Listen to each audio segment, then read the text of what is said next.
طبق نقشه چاره‌بینی‌های بنیاد و نوسازی، آبادانی و کبودیزارکنی و استقبال جشن بزرگ 30 سالگی استقلالیت دولتی جمهوری تاجیکستان، شهر بوستون با عملی شدن سلسله تدبیرهای سازندگی آباد و زیبا گردیده، در شهرک پلاس نیز کارهای بنیادکاری وسعت می‌یابند.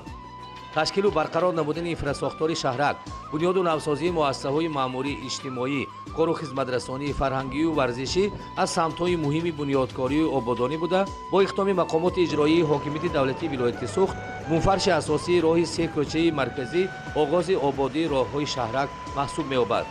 از تلاش‌های ساکنان شهر بوستون را در کارهای سازندگی و آبادانی شهادتی پشتیبانی کامل از فرمان پرزیدنت جمهوری تاجیکستان محترم امامعلی رحمان باید به آمادگی‌های همه‌جانبه و جشن فرخنده 30 سالگی استقلالیت دولتی و افتخار و مسئولیت شناسی ارزیابی نمود. ساکنان شهرک پلاس با توجه و غمخواری دائمی پیشوای ملت محترم امامعلی رحمان بهر رشد و آبادانی محل اظهار سپاس و منتداری نمودند. راه‌های شهرک بعد 40-50 سالی موجودیتش باری نخست با تعمیر کلی منفرش اساسی نوسازی و آباد می‌گردد. کارهای آباد و نوسازی راه‌های شهرک در مرحله اول در مسافه 1.6 کیلومتر در 3 کوچه با فرمایش اداره ساختمان اساسی مقامات اجرایی حاکمیت دولتی ولایت سوخت از جانب جمعیت دارای مسئولیت محدود تاجرات عملی کرده می‌شوند. شهر بوستون در دایره آمادگی‌ها بخشیده به 30 سالگی استقلالیت جمهوری تاجیکستان آباد گردیده ایستاده است و این آبادی‌ها در شهرک پلاس شهر بوستون نیز ادامه دارد. پورا اسفالتپوش کردن راه 3 کوچه یکی از مسائل مهم آبادی این شهرک به شمار می‌رود. در منفرش‌کنی اسفالت استحصال زواد خودی، تکنیک‌های بارکشان، ماشین و مکانیزم‌های راهسازی استفاده و کارها با صفت معیاری عملی می‌گردند. در دایره نقشه چاره‌بینی‌های استقبال سزاوار از جشن 30 سالگی استقلالیت دولتی در شهر بوستون 3 انشاءات مأموری و اجتماعی، مؤسسه تا مکتب رقم 16، مرکز سلامتی و بینای شعبه ترتیبات جمعیتی، شعبه کارهای داخلی شهر بوستون در شهرک پلاس مورد بهره برداری قرار گرفتند. بینای کودکستان افسانه با روانه نمودن مبلغ‌های بودجه محلی پور را نوسازی گردیده در 4 گروه تربیوی 120 نفر کودکان فرزندان ساکنان شهرک پلاس و تربیت تا مکتبی فرا گرفته می‌شوند و برای فراگیری کودکان به تعلیم و تربیت در این مؤسسه تا مکتبی شرایط فراهم است. در شهر بوستون اگر 12 مؤسسه تحصیل تا مکتبی فعالیت داشته باشد، امروز در شهرک جماعت شهرکی پلاس کودکستان رقم 16 با 2 گروه علاوگی به استفاده داده شد. کوشش به خرج می‌دهیم که کودکان ما زیادتر به کودکستان‌ها فرا گرفتند تا اینکه از مؤسسه تا مکتبی و مؤسسه تعلیمی خوبتر آماده نماییم. یکی از هدف‌های اعلان سال‌های 2019-2021 سال‌های رشد دیهات، سیاحی و هنرهای مردمی بلند برداشتن سطح اجتماعی از جمله سلامتی اهالی و با این مقصد به وجود آوردن شرایط است. در دایره این تدبیر در شهرک پلاس بینای مرکز سلامتی بعد تعمیر و نوسازی مورد بهره برداری قرار گرفت. مرکز سلامتی شهرک پلاس از 11 حجره عبارت است و مرکز سلامتی تحفه مقامات اجرایی حاکمیت دولتی ولایت سوخت دستگاه اولتراسدا و مجموعه تجهیزات تحلیلگاه کلینیکوی تقدیم گردید. در شهرک پلاس شهر بوستون چنین تدبیرهای بنیادکاری و آبادانی برای بلند برداشتن شرایط‌های اجتماعی اهالی در دایره آمادگی‌ها با افتخار جشن 30 سالگی استقلالیت دولتی ادامه می‌یابند.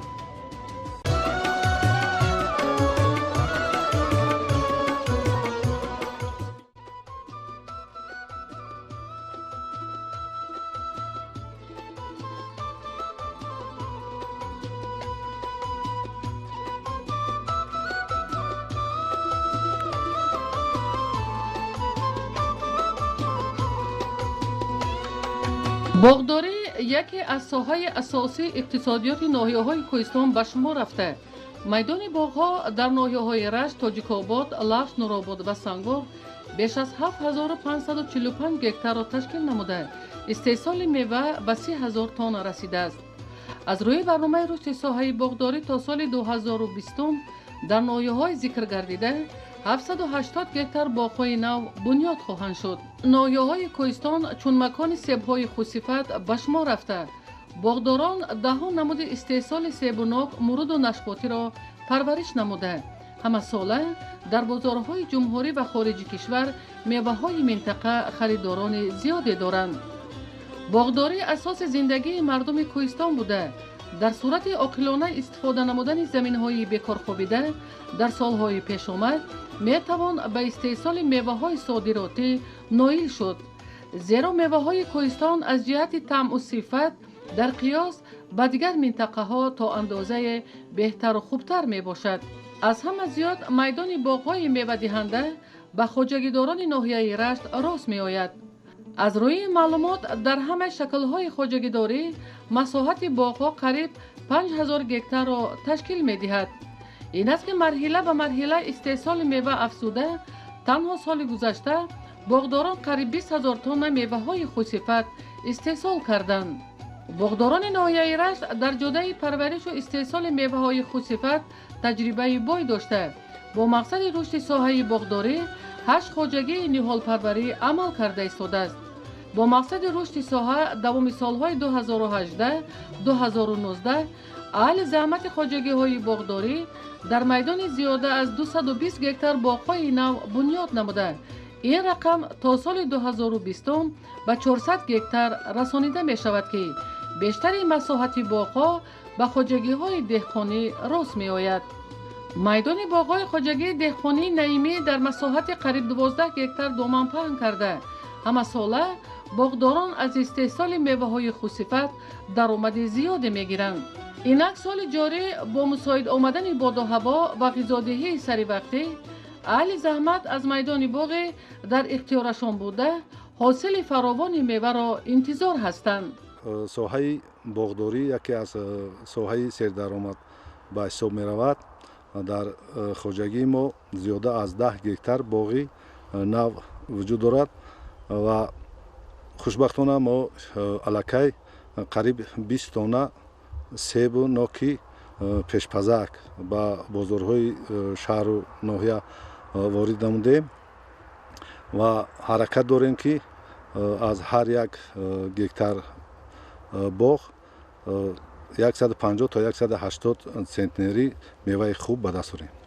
дар хоҷагии мо қариб 8 намуди себ ва 6 намуд нок, олу, гелос ва зардолу вуҷуд дорад ва ҳосили ниҳолҳои мо ҳамаш мутобиқи маҳал мебошанд. ҳосилнокиши хуб аст ва порсол мо қариб 120 центнери ҳосил ба даст овардем. аз рӯи маълумоти пешакии соли ҷорӣ дар майдони боғҳои ноҳияи Рашт ҳосили фаровони мева мавҷуд буда боғдорон мақсад доранд то ҳосили меваро дар қиёс ба соли гузашта зиёд намуда дар таъмини бозорҳои кишварамон бо меваҳои хушсифат саҳми арзанда гузоранд.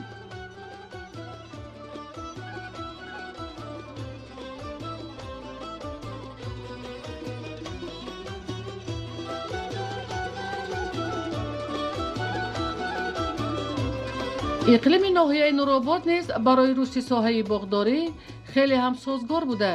то ҳамин давраи соли ҷорӣ майдони боғҳо дар ҳамаи шаклҳои хоҷагидорӣ қариб 600 гектарро ташкил медиҳад.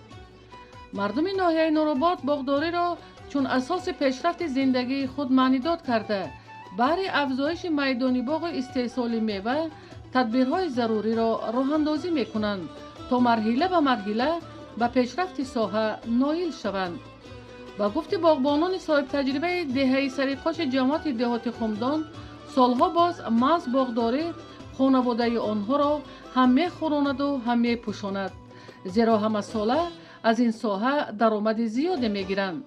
ин аст ки рушди барномаи боғдорӣ ва баргузории идисеб дар шаҳру ноҳияҳои кишварамон метавонад ба истеҳсоли меваҳои хушсифат ва фароҳам овардани ҷойҳои навикорӣ нақши арзанда гузорад. олимони соҳаи кишоварзӣ бунёди боғҳои замонавиро дар талу теппа ва домонакӯҳо тавсия медиҳанд, зеро мавҷуд будани ҳазорон гектар заминҳои бекорхобида дар қаламрави ноҳияҳои Рашту Нуробод, Тоҷикободу Сангвор ва Лағш метавонад марҳила ба марҳила ба истеҳсоли меваҳои содиротӣ мусоидат намояд.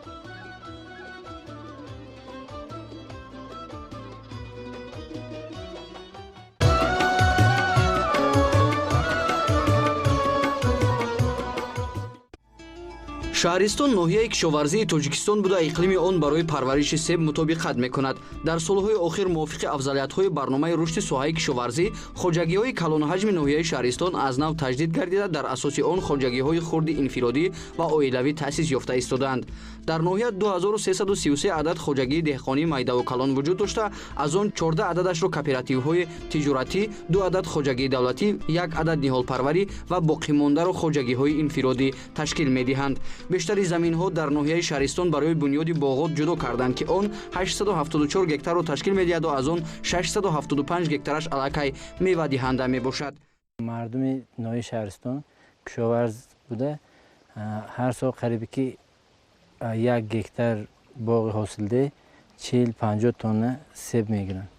ба ғайр аз себ кашкопарварӣ соли ҷорӣ 1205 гектар кишти кашка гузаронида шудааст ки аз 1 гектараш 228 сентинери ҳосилнокӣ муайян карда шудааст. бо ғалладонагӣ дорем. дар 11114 гектар ғалладонагӣ 18 сентинер қариби ки 19 сентинер ҳосилдорӣ карда шуд, ғонишинӣ карда шуд. нисбат ба соли гузашта ҳосилоти ғалладонагӣ қариби ки 5 сентинер зиёд шуд. кашка бошад қариб 70 сентинер изофа шуд.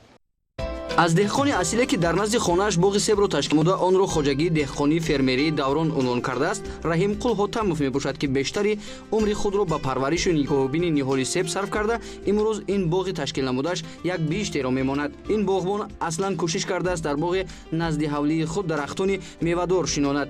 мегӯяд ҳар кас бояд талош кунад дар баҳор ва то наврӯз бо дастони худ ниҳол шинонад. ба ин бовар аст ки кас ба дарахти парвардаи худ мисли афроди наздикаш меҳр мебандад. من 2003 سال همین حاجی دیقان دوران برنامه دوران تشکیل کردم. عمومی مایدان 9 گکتر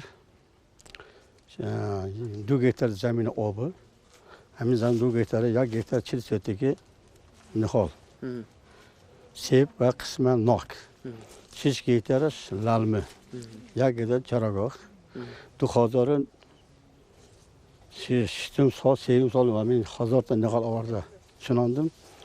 بعد 3 سال حاصل داد. یکم سال 1 تن کردیم 4 تن، سال 7 تن. از هر سال 4 تن 5 تن زیاد شده. تا آخرش پارسال سیب مول شد. ساقش با همش مول شد. تمام 35 تن زیادتر شد. زمینی همین زیب سیب. هر کم بگی участка با کارتوشکا میشد، سبزی میشد، پمیدار میشد. همین خد چاروا میشد. ما از چاروایم هست چاروا میشد، گاو میشد. майда мол мешавад. ҳама чизе мо ба шароиташ имконат ҳаст. Раҳимқул Ҳотамов инчунин иброз дошт ки аз замоне ки боғи мевадиҳандаи ӯ ба ҳосил даромаданд, фарзандону пайвандонаш ҳамроҳ бо ӯ меҳнат мекунанду бо ҳамин роҳ зиндагии хешро пеш мебаранд. Кооперативи тиҷоратии Фирдавсӣ ки дар роҳ ба сӯи Хуҷанд ташкил карда шудааст, на танҳо дар шаҳристон, балки дар ҳудуди ҷумҳурӣ шӯҳрати беандоза дорад. Чуноне ки иттилоъ дода шуд, кооперативи тиҷоратӣ мазкур соли 2015 ҳамчун субъекти хоҷагидор таъсис дода шуда, майдони умумии заминҳои кишти он беш аз 110 гектарро ташкил медиҳад. Хоҷагидорон қариб ҳама намуди зироати кишоварзиро кишту парвариш мекунанд ва саҳми онҳо дар таъмини бозори истеъмолӣ бо маҳсулоти тару тоза назаррас аст. Кооператив тиҷоратӣ 110 гектар замин дорем, 14 гектар боғ, 29 гектар чарагоҳ ва 9 гектар замини лалми дорем. Асосан замини мо картошка мекорем, гандум, сабзавот. дар хоҷагӣ 29 сар моли калони шохдор дорем. آینده و نقشه داریم که کارتوشکا زیادتر کنیم. бояд гуфт ки дар кооперативи тиҷоратии Фирдавсӣ дар баробари парвариш ва нигоҳубини себ деҳқонон сабзавоти гуногун, картошкаву гандум ва дигар намуди маҳсулот парвариш мекунанд ки аз он ҳосили хуб ҳам ба даст меоранд. кишоварзони ноҳия дар майдони 42 гектар боғи нав бунёд намуданд ки нисбат ба ҳамин давраи соли 2018 зиёд мебошад.